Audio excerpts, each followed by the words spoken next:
படமே ரிலீஸ் ஆகவில்லை. பல கோடி ப்ரீ புக்கிங்கில் வசூலித்த ரஜினியின் வேட்டையன். மொத்த கலெக்ஷன். தமிழ் சினிமாவின் முன்னணி நடிகரான விஜயின் கோட் படம் கடந்த செப்டம்பர் 5ஆம் தேதி வெளியாகியிருந்தது.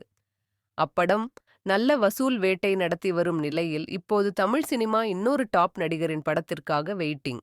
யார் அவர்? நம்ம சூப்பர் ஸ்டார் ரஜினிகாந்தின் வேட்டையன் படம்தான். ஞானவேல் இயக்கத்தில் ரஜினிகாந்த், அமிதாப் பச்சன், மஞ்சு வாரியர், துஷாரா விஜயன், அபிராமி என பல நட்சத்திரங்கள் நடித்துள்ளனர். ரூபாய் 160 கோடியில் தயாராகியுள்ள இப்படம் வரும் அக்டோபர் 10ஆம் தேதி வெளியாக இருக்கிறது. ரஜினி படம் என்றால் சும்மாவா? அவரது பெயருக்காகவே படம் நல்ல வசூல் வேட்டை நடத்தும். தற்போது வேட்டையன் படம் அக்டோபர் மாதம் வெளியாக உள்ள நிலையில் ப்ரீ புக்கிங் செய்து வருகிறது. இதுவரை படம் ரூபாய் 6.5 கோடி வரை வசூல் வேட்டை நடத்தியுள்ளதாம்.